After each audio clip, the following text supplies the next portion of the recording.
This is Candid Conversations with Dr. Mayfield, a podcast that resources families and friends with tools to have important conversations about mental and emotional health. This show is sponsored by Mayfield Counseling Centers, helping you find clarity, hope, and purpose. Here's your host, Trever Shirin.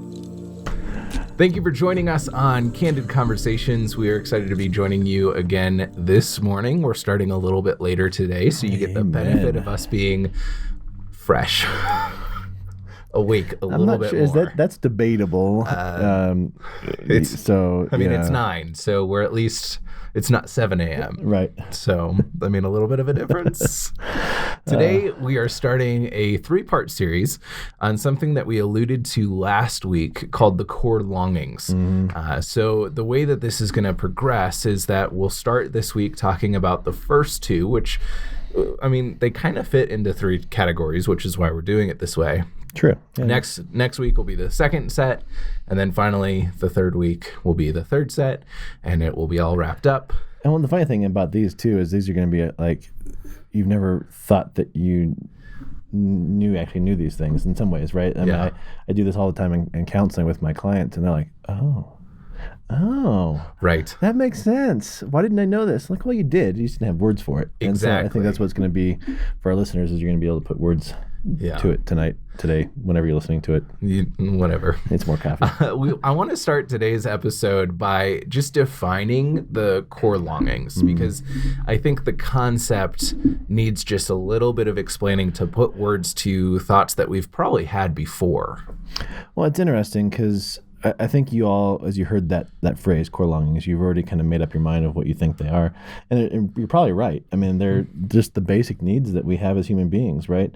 I think what make us up as human beings, the relational piece, the piece to be known and to be seen.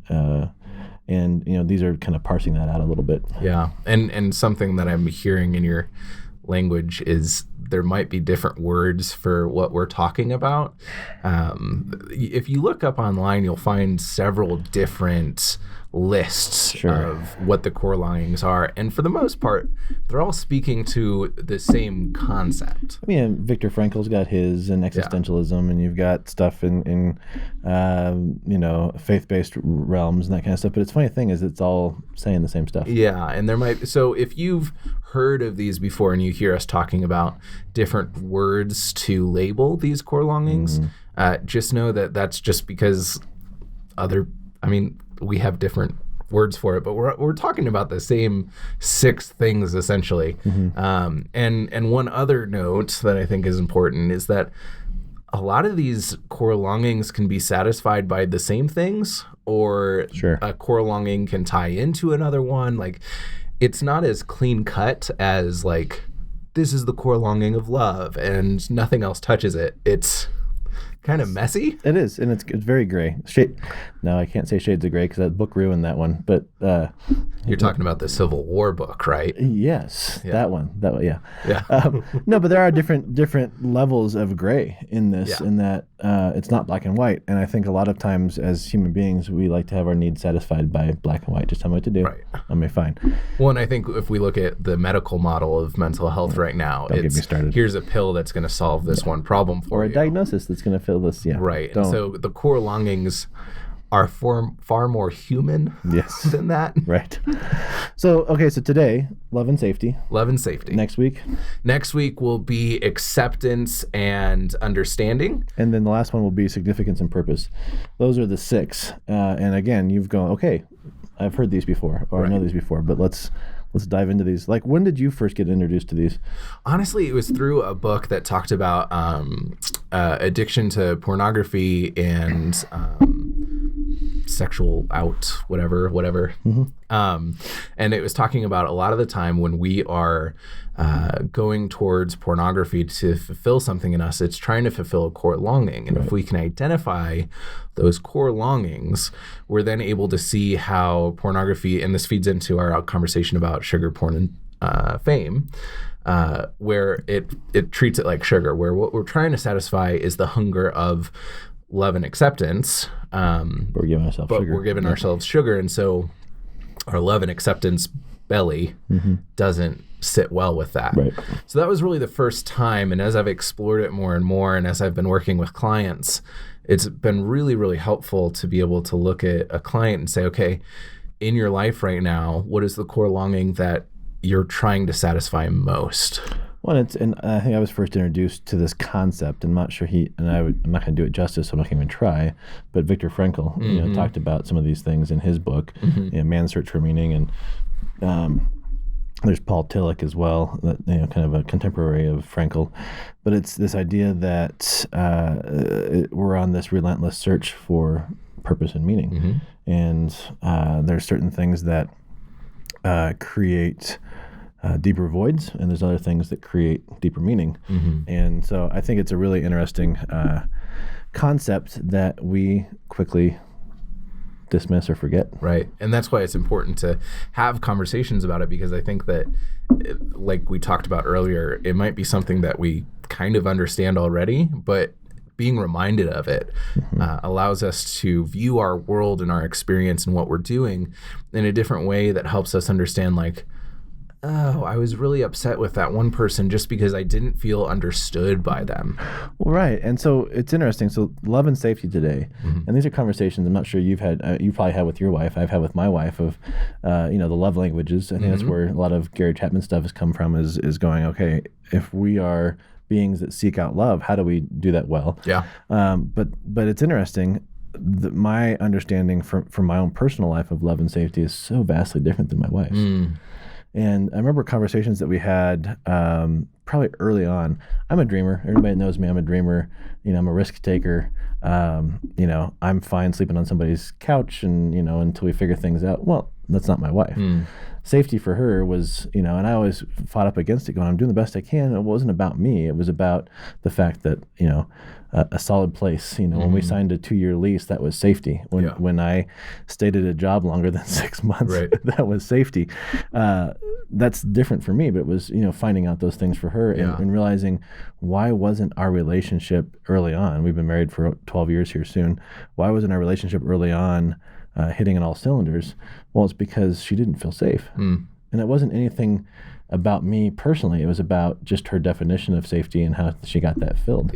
But we don't ever talk about that kind of stuff. Yep. Which brings up the idea of, like, Maslow's hierarchy of needs. Sure.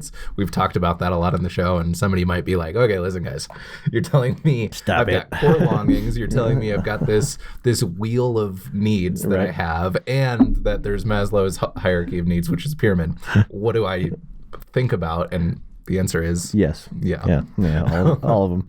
But you're right. I think that being able to recognize this in others and recognize it in ourselves can give context to our behaviors. One of my professors consistently says all behavior makes sense in its context. Sure. So once you're able to understand, the core longing of safety is not being fulfilled for you right now. So there's disrespect, or there's what is perceived as disrespect, but it's actually trying to find their own voice. Or it could be a perceived, you don't notice me. Well, no, they don't notice you because they're trying to make sure that they don't go into an anxiety spiral or whatever, or they're critical, or they're harsh, or they're, and it's, I've worked with quite a few couples right now, and I asked that question, when in that fight, what core longing was being, the missing, and how are you trying to communicate it? And you just kind of sit there for a second. They're like, oh. And I think this is another discussion that is a little bit easier to describe from the negative perspective of, like, what doesn't give you safety. And I've been reflecting this week in my own life about how I really like listening to NPR, because I feel like I learn something. Me too, yeah. I'm involved and get to, like, have an understanding of what's going on in the world. However, I think that there's a lot of aspects of listening to the news where you start to lose a sense of safety, because you're hearing all of the devastation and the travesty and the tragedy in the world, and you have no power to do anything. And so you're feeding into another core longing. But particularly with safety, we can hear things about, an economic turn, or what is the job market like right now, or is Korea gonna bomb us? Like, all of these things. No. And what can happen is we start to feel unsafe in a world that, I mean, Or we see things that are, I mean, everywhere we look now is unsafe, right? And I've talked before about how it may seem like the world is a worse place today, but I think most of that, maybe 90% of the reason we think that is because we have access to every single tragedy in the entire world We got more immediately. power. We got more power and access into these three things on the table right now. Right. Than we ever did, right? Yeah. It's interesting that you say that, because I think we are probably, and this is just a statement of, I'm not sure, mostly opinion, but if you look at the core longings, we are probably at a worse state that we've ever been when it comes to those things being met, because of some of those things you talk about, right? The access that we have to social media and information. But what would you say about kind of the push, especially in this Western culture of individualism, individualistic, go find yourself type of thing? Yeah. I think there's some good to that, but how does that affect, this idea of love and safety if we're kind of out for ourselves? Well, I've noticed that the more independent we become, the less we know about ourselves, which is a really interesting True. Yeah, I never thought about it that way. aspect. I was talking to a client yesterday who was talking about, like, I know that therapy is not the place where you can give me the answers and blah, blah, blah, but that's what I want you to do. And I was like, can I reframe that for you? And I said, therapy is mostly where you get to come and you get to lay out all the things that you're thinking about, and I can help you reorganize it and make sense of it. And that's really like a huge aspect of the therapeutic process that is therapeutic. Right. And I think that we as people were made for community, and the community helps us grow as individuals. My wife, Bree, makes me a better person because she can say, Trevor, you're being an idiot right now. You need to figure this out. And I, on my own, wouldn't think that. I would be caught up in my own story cycle or whatever it is.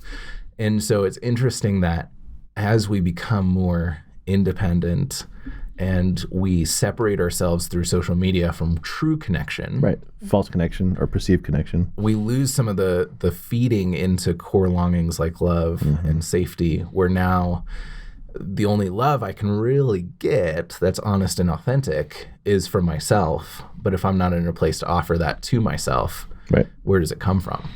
Well, I think that's a really good point, that we have this perceived connection or this false connection. And I think when we really take stock of that, it becomes a pretty lonely proposal. Yeah. Like, what do we do with this? And that's why we wanted to talk about this too.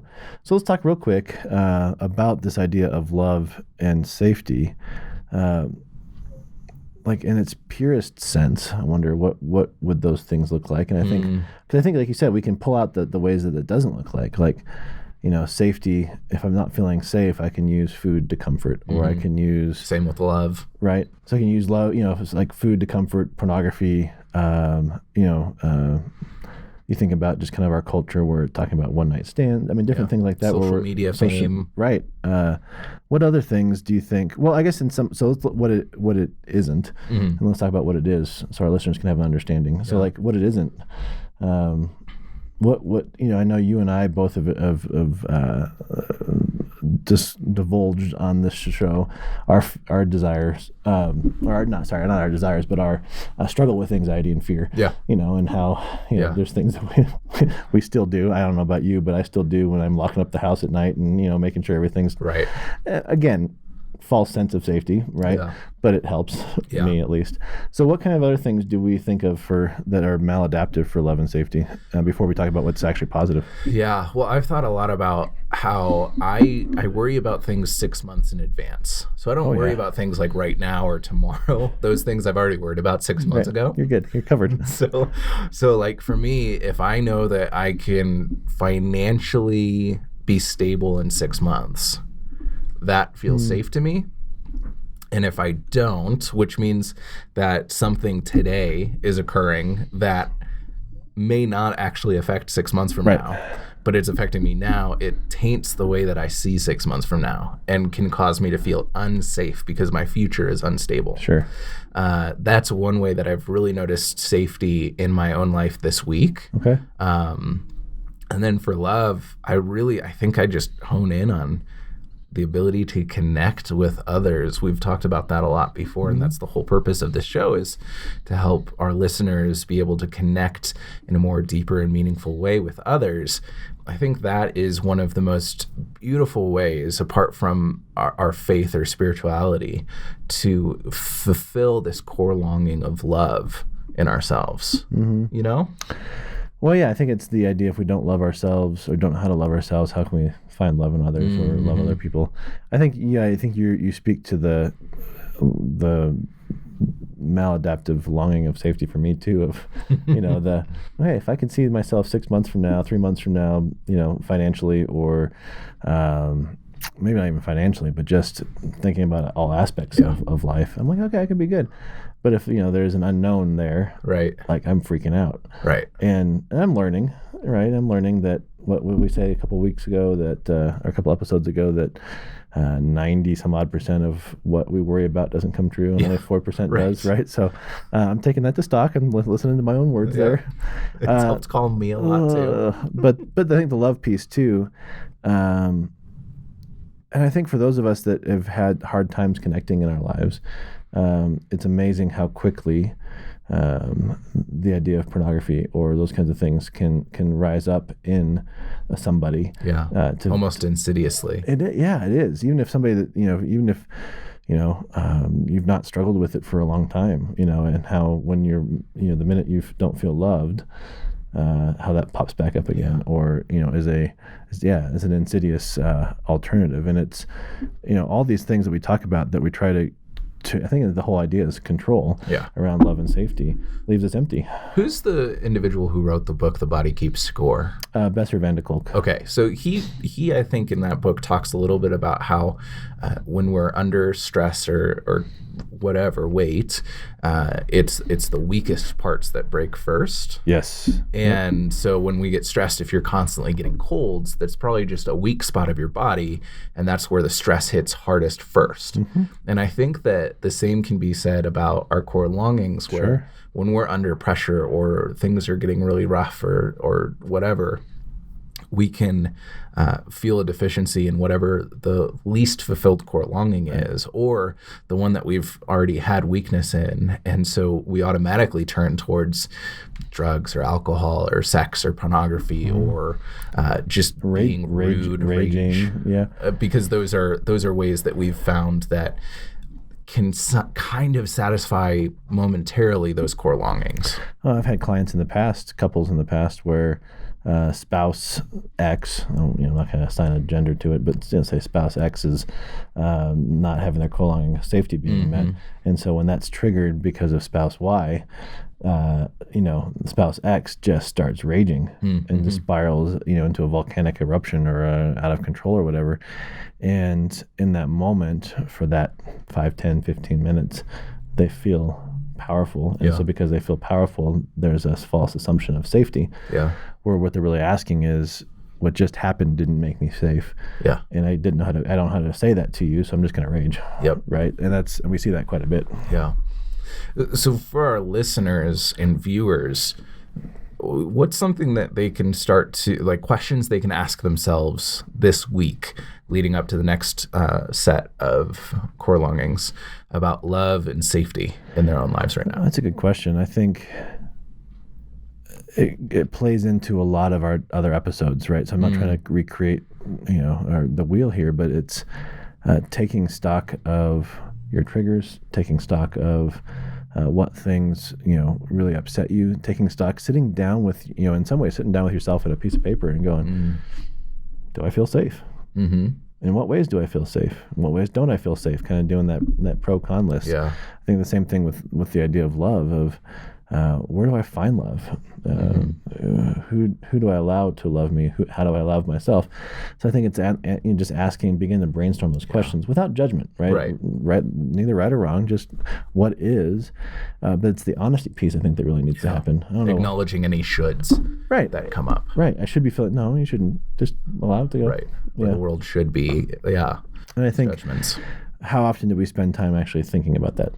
We don't. What I really like about these core longings is that they do all play into each other's, and I think that a really well-rounded life fulfills all of those 6 core longings in this ambiguously whole way. Like, it's not easily separated. And so something that our listeners can do this week is they can even just look at their entire lives right now through the lens of, is this satisfying my core longing of safety? Is this satisfying my core longing of love? Right. Just deal with those this week. And here's a caveat too. If you start doing that and you start getting overwhelmed, it's okay to stop and pick up the phone and call a friend or call a counselor, because sometimes you realize, oh, I'm so out of balance or so out of whack that it's kind of scary. Yeah. And that's where I think, like Trevor, like you said yesterday with your client, I wish you just give me the answers. Well, we're just connecting and I'm helping you figure those things out. That's what therapy is all about. Yeah. I mean, I've had this image of counseling being like a mirror, where it's not the mirror's role to comb your hair. It's just to show you where the hair's off.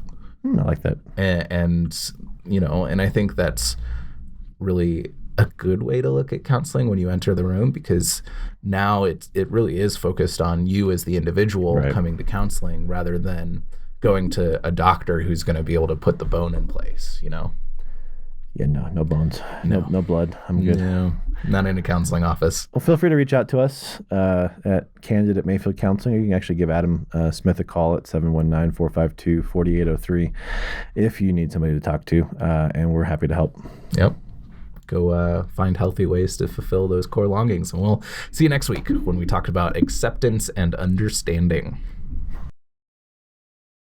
Thank you for joining Candid Conversations. If you would like more information, you can email candid@mayfieldcounseling.com or call 719-452-4803.